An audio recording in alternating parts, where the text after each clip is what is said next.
واللہ جعل لکم من بیوتکم سکنا، اور اللہ ہی نے تمہیں گھر دیے بسنے کو، یعنی یہ جو مکان جن میں تم رہتے ہو اپنی فیملیز کے ساتھ، اپنے خاندان کے ساتھ ایک سکون کی زندگی گزارتے ہو، تو یہ اللہ تعالیٰ نے تمہیں عطا کیے ہیں۔ وَجَعَلَ لَكُم مِّن جُلُودِ الْأَنْعَامِ بُيُوتًا، اور اسی نے بنا دیا تمہارے لیے چوپایوں کی کھال میں بھی گھر، تستخفونها یوم ظعنکم و یوم اقامتکم، اور یہ جو چوپایوں کی کھالیں ہیں ان کے ذریعے چاہے تم سفر کی حالت میں ہو یا مقیم ہو، دونوں صورتوں میں پورٹیبل یعنی ایسے مکان جن کو تم ساتھ لے کر چل سکتے ہو وہ بنا دیے، اور وہ ہیں خیمے۔ اگلے زمانوں میں پرماننٹ خیمے بھی لگتے تھے، آج بھی موریتانیہ کے اندر جو افریقن ملک ہے لوگ بالکل اسی طریقے سے زندگی گزار رہے ہیں جس طرح 800 سے 1400 سال پہلے لوگ ریگستان میں رہا کرتے تھے۔ ایون وہاں پر اسی طریقے سے ان کے مدارس قائم ہیں، اسی طریقے سے وہ قرآن سکھاتے ہیں، احادیث سکھاتے ہیں، ان کی نیٹو لینگویج بھی عربی ہے، اور خیمے لگے ہوئے ہیں۔ اسی طریقے سے پانی ان کے لیے آج تکلیف دہ ہے، پینے والا پانی اور ایون وضو کرنے کے لیے پانی حاصل کرنا مشقت کے ساتھ وہ لے کے آتے ہیں۔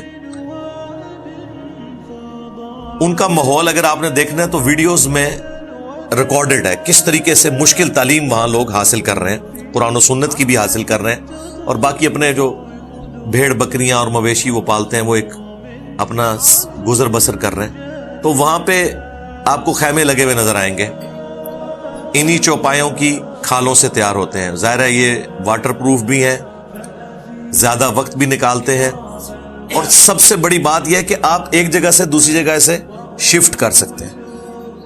آج کل تو ہمارے پاس ایک پیراشوٹ والا کپڑا آ گیا ہے، ایک ماڈرن ٹیکنالوجی ہے، اگلے زمانوں میں تو یہ نہیں ہوا کرتا تھا۔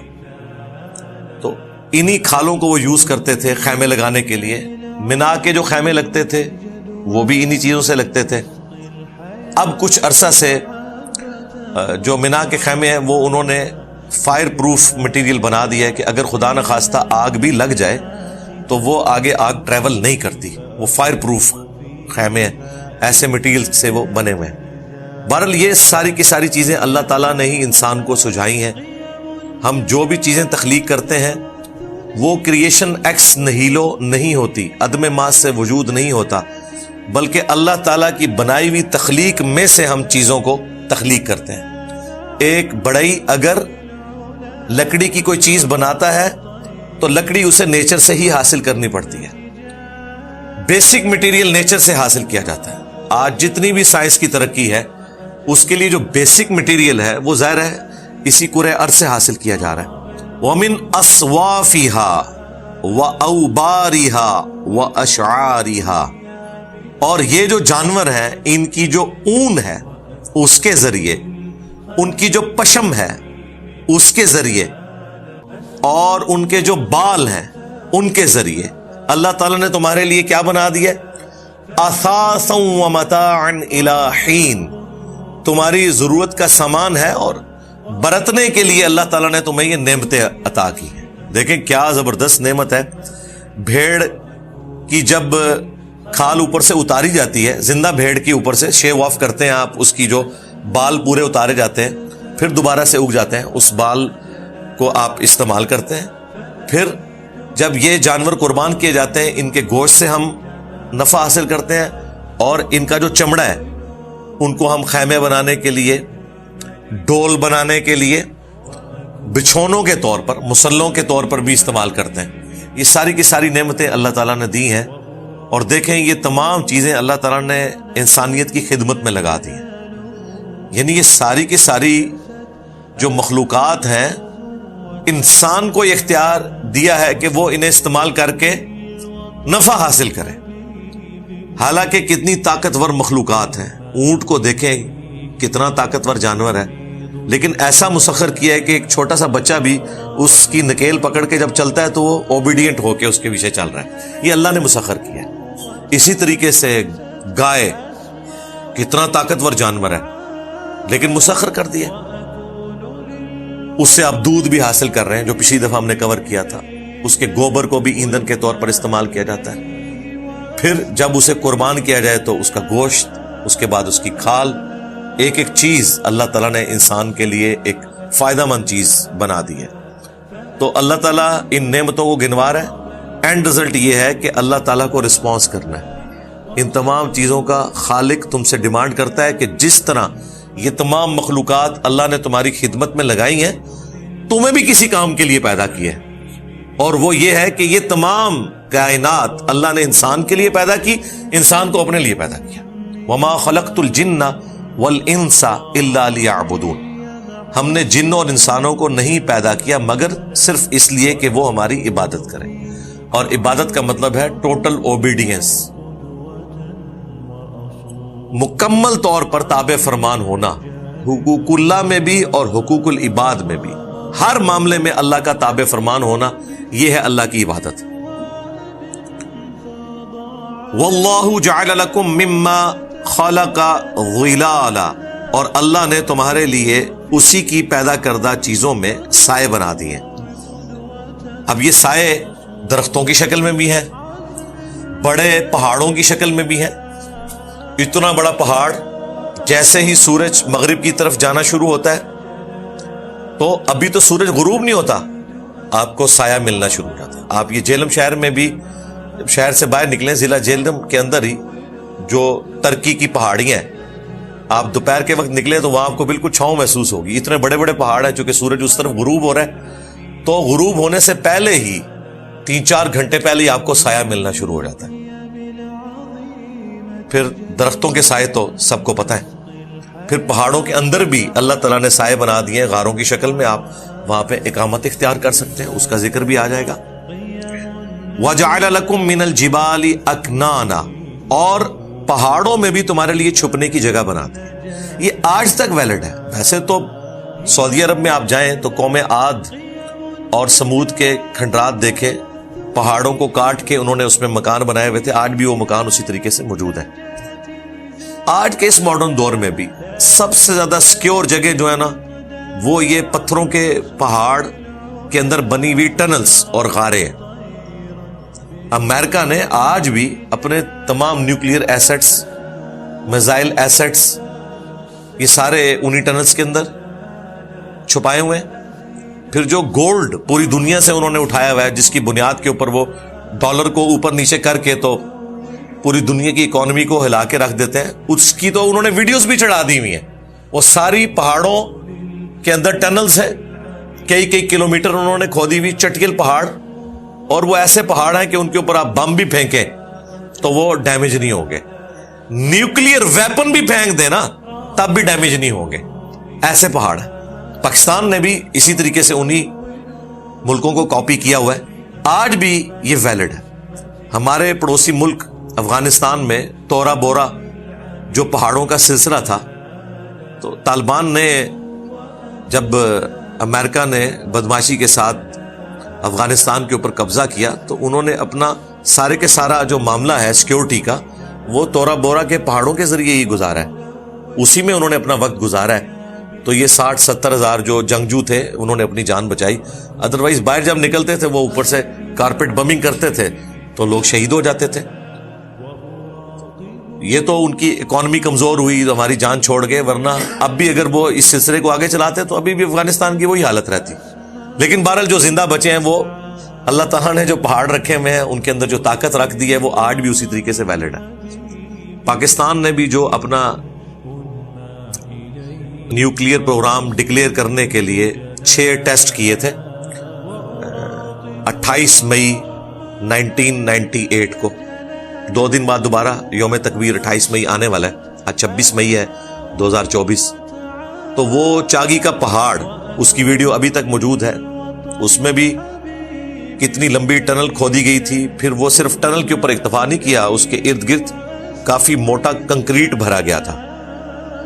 یہ بھی خطرہ تھا کہ وہ اس لیول کا ڈیمیج نہ کر دے کہ پہاڑ کے ذرات بکھر جائیں. تو اس کو مزید انہوں نے انشور کیا اور تجربہ وہیں پر کیا. اس کے باوجود آپ دیکھیں وہ بالکل اس پورے پہاڑ کا کلر چینج ہو گیا تھا.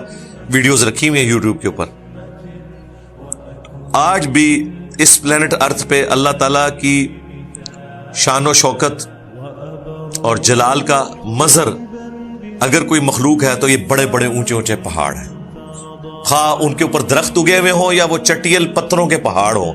کیا روب ہوتا ہے. آپ موٹر وے پہ سفر کریں پاکستان میں تو آپ کو یہ والے پہاڑ نظر آئیں گے بڑے بڑے, ان کے اوپر سبزہ. لیکن اگر آپ سعودی عرب میں مکے سے مدینے ٹریول کریں تو آپ کو بڑے بڑے پہاڑ چٹیل کالے پتھروں کے نظر آئیں گے. ان کو دیکھنے کا ایک الگ ہی مزہ ہے اور ان کا روب بھی ایک الگ سے ہے. تو یہ اللہ تعالیٰ کی قدرت کا شاہکار ہے. پھر جو اللہ تعالیٰ نے ان کے ذریعے ڈائنامک بیلنسنگ کر دی ہے اس زمین کی, زمین کو ایک ایسا بچھونا بنایا ہے انہی پہاڑوں کی برکت سے کہ یہ رہنے کے قابل ہے. ورنہ تو ہر سیکنڈ میں 2 زلزلے زمین پہ آتے ہیں, ہر سیکنڈ میں. صرف ان کا ایمپلیٹیوڈ تھوڑا ہوتا ہے. یہ چاند ایک زلزلے جو آپ کو پتہ لگتے ہیں وہ سکیل میں بڑے ہو جاتے ہیں. ادروائز یہ زمین مسلسل زلزلوں میں, ظاہر ہے ٹیکٹونک پلیٹس جو ہیں وہ مسلسل تیر رہی ہیں اس زمین کے اوپر, اور جہاں کہیں ان کی ڈسٹربنس ہوتی ہے تو پھر زلزلہ آ جاتا ہے. وہ مسلسل وائبریشن جاری ہے. اللہ تعالیٰ نے اسے رہنے کے قابل بنایا ہوا ہے. تو اس نے پہاڑوں میں تمہارے لیے رہنے کی جگہ بنا دی. وَجَعَلَ لَكُمْ سَرَابِيل, اور اس نے تمہارے لیے پہناوے یعنی کپڑے لباس بنا دیے. تَقِيكُمُ الْحَرَّ, کہ تمہیں گرمی سے بچا سکیں. عرب کے ریگستانوں میں جو لوگ سفر کرتے ہیں انہوں نے اتنی بڑی بڑی پگڑیاں باندھی ہوتی ہیں, اپنے کانوں تک کو کور کیا ہوتا ہے گرمی سے, لو سے بچنے کے لیے. تو یہ جو لباس ہے یہ اللہ تعالیٰ نے دیا ہے. ایون انہوں نے اپنے چہرے کے اوپر بھی وہ کپڑا لپیٹا ہوتا ہے, صرف آنکھیں نظر آ رہی ہوتی ہیں تاکہ چہرے جھلس نہ جائیں. یہی وجہ ہے کہ عرب کے جو پیور بدو لوگ ہیں اگر آپ ان کو دیکھیں تو ان کے رنگ ہم سے بھی زیادہ یعنی سانولے کی طرف مائل ہیں. ہمارے تو خیر درمیانے ہیں, انڈینز, بنگلہ دیش, سری لنکن, ان کے ذرا سانولے کلر ہیں زیادہ, اور پاکستان سے آنورڈ آپ افغانستان اور پھر ایران کی طرف جائیں تو بالکل فیئر کلرز ہیں. اور عرب میں بھی جو بدو لوگ ہیں ان کے کلرز بھی گندمی ہی ہیں. ظاہر ہے وہ ان کے حالات و واقعات ایسے ہیں کہ وہاں پہ پھر یہی صورتحال ہے. یہ آپ کو جو سفید سفید ہم سے بھی زیادہ سفید عربی نظر آ رہے ہیں نا, یہ برائلر عربی ہیں. ہاں, یہ ایئر کنڈیشن میں رہ کے سفید ہو گئے. جس طرح یہاں سے پاکستانی جب یورپ امریکہ میں جاتے ہیں تو بالکل سفید ہو کے آ جاتے ہیں اس ماحول کی وجہ سے. ادروائز وہاں پہ جو رہنے والے جو بدو لوگ ہیں ان کے کلرز تو اسی طریقے سے ہیں, وہی تکلیف کی زندگی وہ گزار رہے ہیں لیکن اس میں خوش ہیں. اللہ تعالیٰ نے انہیں اسباب مہیا کر دیے ہیں اپنے آپ کو گرمی سے بچانے کے لیے. لباس اللہ نے میسر کر دیا. اور آپ دیکھیں کہ یہ ہمارے ملکوں میں بھی گرمی میں کاٹن کا لباس کتنی بڑی نعمت ہے. کاٹن کا لباس نہ ہو, عام موٹا کپڑا ہو یا مکس کپڑا, زمین و آسمان کا فرق ہے. اے سی میں تو پتہ نہیں چلتا لیکن باہر نکلے تو پھر لگ پتہ جاتا ہے. نبی الاسلام کے اصحاب میں سے اکثریت کو یہ باریک لباس میسر نہیں تھا. ابو داؤد میں حدیث ہے کہ ایک تابعی آ کے عبداللہ ابن عباس سے پوچھتا ہے کہ بتائیں کہ یہ جمعے کا غسل کرنا فرض ہے یا سنت ہے. تو انہوں نے فرمایا کہ پہلے تو یہ فرض کیا گیا تھا. بخاری مسلم میں حدیث ہے ہر مسلمان کے اوپر جمعے کا غسل کرنا واجب ہے. تو ابو داؤد کی اس حدیث میں آتا ہے کہ نبی صلی اللہ علیہ وآلہ وسلم نے جب صحابہ کرام کو آبزرو کیا, ابن عباس کہتے ہیں کہ وہ گرمیوں میں مسجد میں آتے تھے تو ان کا لباس موٹا ہوا کرتا تھا, پسینہ خشک نہیں ہوتا تھا, جسم سے بدبو آیا کرتی تھی. تو پھر آپ نے لازم قرار دے دیا کہ کوئی شخص بھی غسل کے بغیر نہیں آئے گا مسجد کے اندر. پھر اسی حدیث میں آتا ہے کہ جب اللہ تعالیٰ نے وسعت دے دی ہمیں اور باریک لباس میسر آ گیا تو ظاہر ہے باریک لباس میں تو پسینہ جلدی خشک ہو جاتا ہے, بدبو بھی نہیں پھیلتی. تو پھر اب تمہاری مرضی، خواہ جمعے کا غسل کر کے آؤ یا نہ کر کے آؤ. یعنی اصل مقصد یہ تھا کہ جمعے والے دن اکثریت کے پاس موٹا لباس ہوتا تھا، باریک لباس مہنگا تھا، اسے افورڈ کرنا مشکل تھا. جب اللہ تعالیٰ نے آسانی کر دی غزوہ خیبر کے بعد، مسلمانوں کے پاس مال آ گیا، تو پھر نبی علیہ السلام نے اسے سنت قرار دیا. وہ جو ایک واجبیت والا ایلیمنٹ تھا وہ اٹھ گیا. تو یہ حدیث بھی اس پر گواہ ہے کہ باریک لباس، ایسا لباس کہ جو آپ کو گرمی سے بچائے، آپ کا پسینہ ایڈریس کرے، اگلے زمانوں میں یہ ایک قیمتی چیز تھی، ہر بندے کو اویلیبل نہیں تھی. لہٰذا یہ آج ہمارے پاس چونکہ ایسے لباس اویلیبل ہیں تو ہم اسے بڑا لائٹ لے رہے ہیں. حالانکہ آج بھی لاکھوں نہیں کروڑوں بلکہ اربوں لوگ ہیں ایسے کہ جن کے پاس وہ لباس اویلیبل نہیں کہ جس کے ذریعے وہ اپنے آپ کو گرمی سے بچا سکے. پھر سردی میں بچانے کے لیے بھی موٹا لباس چاہیے، ادروائز تو کئی ایک بیماریاں لگ جائیں گی، لوگوں کی ڈیتھ بھی ہو جاتی ہے سردی کی وجہ سے. تو اس میں امپلائڈ ہے، گرمی ہو سردی ہو، اللہ تعالیٰ نے تمہیں لباس دیا ہے کہ اس کے ذریعے اپنی حفاظت کرو.